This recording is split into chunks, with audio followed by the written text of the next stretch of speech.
waxaa maanta magaalada Jigjiga ka qabsoomay kulankii sagaalaad ee yeeshaan axsaabta siyaasadda deegaanka Soomaalida. kulankaas oo ay ka soo qayb galeen xubno ka socday dalada aqoonyahanka deegaanka, bulshada rayidka iyo sidoo kale xubno ka socday guddiga doorashooyinka dalka, gaar ahaan laanta deegaanka Soomaalida. kulankan ayay soo qaban qaabisay hay'adda CR, waxaana ugu horreyn kulankani furay Axmed Maxamed Yuusuf oo ka socday hay'adda CR. shirka aan maanta isugu nimid oo axsaabtu kulay ay si fiican uga warhayaan taariikhdiisa iyo processka uu soo maray, bulshada rayidka lafteedu ay in badan ay shirka ka mid ay kasoo qayb gashay. waxaa inagu cusub baan u malayn keliya uun odayaasha dhaqanka oo aan awal hore inagala soo qaybgeli jirin. marka shirkaas oo shirkii axsaabta ama madasha dooda axsaabta Soomaalida magaciisu ahaa, muddo dheerna soo socday ilaa May sanadkii hore 2020gii. baa shirkani wuxuu u yahay oo ah shirkii sagaalaad, wuxuu u yahay gabagabadii shirarkaas. marka waxaan rabay inaan si guud aan usoo dul maro marxaladihii iyo yani stageyadii kala duwanaa uu soo maray. saan sheegay shirku wuxuu bilowday bishii May, waxaana loogu talagalay axsaabta Soomaalida ee deegaanka Soomaalida, axsaabta sharciga ah ee register garaysan ee aqoonsiga hay-adda doorashooyinka haysata baa loogu talagalay. ujeeddada ka dambeysa waxay ahayd in maadaama oo kala guur lagu jiro ama transition waxa la yidhaahdo, gobolkeenu colaad soo maray, dagaallo soo maray, hadda ay nabadii ka jirto oo nabad la gaadhay. dadka siyaasadda danaynaya ama political stakeholderska ee axsaabta siyaasaddu ay ugu horeeyaan inay yeeshaan madal ama forum ay isugu yimaadaan had iyo jeer oo ay ku sheekaystaan oo ay ku doodaan oo ay waxyaabaha matalan madmadowga ama khilaafka keeni kara ama dhib keeni kara hadda kadib inay isla turxaan bixiyaan. marka marxaladan aan kaga gudubno isfaham iyo wada shaqayn iyo aragti guud oo midaysan oo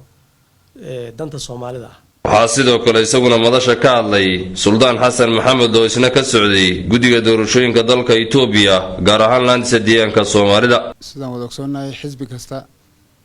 markuu asaasay dadana umadeed buu isku asaasa. wajiyada uu marayo kala duwanaan karaan oo dadku ay kala duwanaan karaan wajiga loo maray, laakiin guud ahaan sidaan ogahay kulli anigu xisbigu wuxuu aasaasan inuu danta ummadda ka shaqeeyo. wadooyinka loo maray kala duwanaan karaan. marka waxa aad muhiim u ah oo mar kasta aan ku faanaa aan idin sheegay dhowr jeer hore in la helo horta bal marka koobaad xisbiya Soomaaliyeed oo ha kala aragti duwanaadaan, ha kala magac duwanaadaan, laakiin ka midaysan danta guud ee Soomaalinimo. waa bislaansho iyo albaxnimo inoo soo kordhay, waan gaarnay. ilaahay baan ugu mahadnaqayn. waxa kaloon u mahadnaqaynaa hay-addan CR oo wakiil ka yahay walaalkeen Axmed, oo run ahaantii iyadana la-aanteeda aan maxay suura gasheen kulankeenani. isxilqaan badan iyo dadaal badanna u gashay xilli aan lagu baraarugsanayn ama aynaan u bislayn in madal noocan oo siyaasadda lagaga hadlayo aynu yeelano. waxaan hore usii baranayna ma ahayn. door muhiima oo bannaanaa oo waqti loo baahnaa weliba ay qabteen iyay ahayd.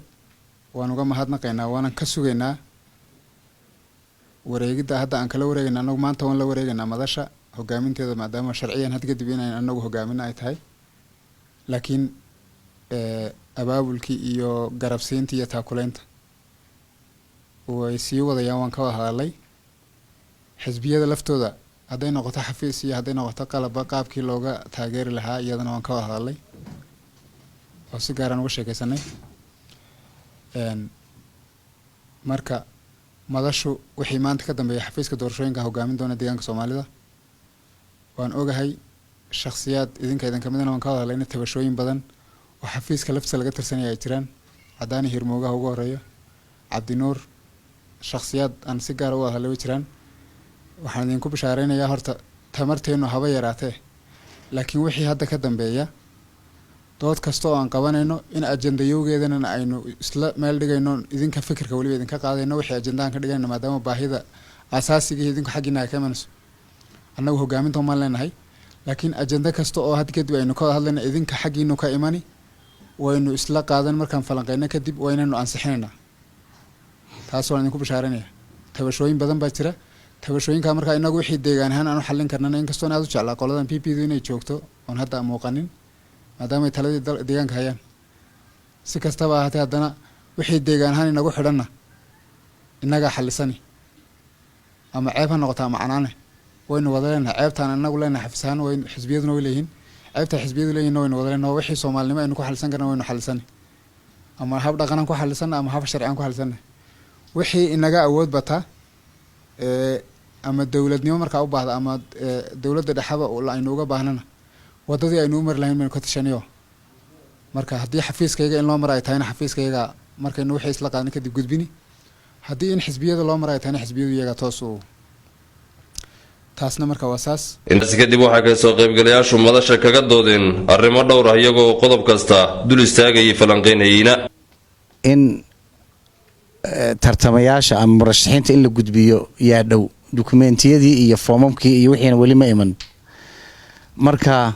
siday noqon yani timeka idaacadaha laga sheegay ama qoran ee ah in bishan dhexdeeda la gudbiyo iyo fursadaha dokumenti iyo hanaanka iyo goob doorashadii iyo wixii weli maartay isma daboolayaan marka halkaa sidee wax noqon doonaa kale doorashadii waqtigeedii waa ka uu dhow yahay sidee wax u diyaariyeen Etoobiyadii kale in xariisatay dabcan waa dhici kartaa waqtigii 3 bilood baa ma taqaanay naga xigto ama wax ka yar ilaa haddana wax dhaqdhaqaaqe ama wax ma taqaanay abaabul oo xaqii neeba naga aan ma taqaanay kaayna ma jirto bal naga qanciyo xaqaasi xiliyada ay ku beegan yihiin iyo sida waxay ka damacsan yihiin sarsan waqtigu inuu yaray laakiin nidaamka wax loo diyaariyay baa ka duwan nidaamkii hore aynu naqaanay sidaan sheegay dalka gudihiisa lagu diyaarin jiray buuq badan iyo istaba wareeg iyo yaa ka jiri jiray marka shaqooyinka waa la qaybsaday sidaan sheegay xafiisyada diyaarintooda xukuumadda loo xil saaray nidaamkuna uu ahaan jiray marka horeba xukuumaddu waxay noo sheegtay inoo soo gudbiyaan inay diyaariyaan xafiisyadii gobolada iyo degmooyinka looga baahnaa kumanaan qancina waxaan qoraal soo qora gobolada soo qoran inay diyaariyaan xafiisyada degmo walba inuu xafiiska diyaariyo qoraalkii way soo qoreen way noo soo gudbiyaan annaguna xafiiska naaba nationalkan u gudbinay sida aan idin sheegayna saaka ballantu ahayd inaan baxo anigoo gobolada faafan iyo jarar soo hubiyo in xafiisyadaasi sidii ay u sheegeen ay u jiraan in kale insha Allah maanta gilgada waan bari waan bixi doonaa faafan iyo jarar markaan soo xaqiijino kadib sidaan idin sheegay xafiis walba oo degmo leedahay ama aag doorasho ku yaala bakhaarkiisi waa la socdo dokumentiga loo dhigi lahaa labada toddobaad soo socda dilaa dokumentiga baa imani dokumentiga markuu yimaadana diiwaangelintii baa sidaa ku bilaabmaysa wixii macluumadeed u baahnaydeen baa iyo maxayday la idin siin doonaa oo ay ugu horeeyaan xeerarkii dib u habeynta lagu sameeyay tusaale ahaan doorasho haddii la galo oo nin walba 5 xubnood oo federaal ah uu helo oo aadisaba ay fadhiistaan nin walbaaba 5 waliba waxay ka tarjumaysaa ama ay matalaysaa intii soo dirsatay isla markaana markaa cidii aan magaca Soomaaliyeed rabin 5 walba si dhib yar bay u khaarijin kartaa ama danahooda ugu fulin kartaa marka meesha maxaa ku lumay magacii Soomaalinimo midnimadii ummadda loogu adeegi lahaa aragtida bulshadu waxa weeye gudaheena inaan ku tartanno oo aan isku maxaan ku raada xukunka aan ku tartanno inaga oo kooban asxaab koobana mid iyo 2 iyo 3 la oran karo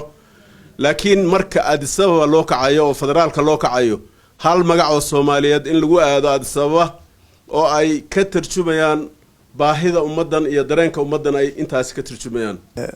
boordiga jiri Itoobiya ka jiri waxay ahayd 4 bilood ka hor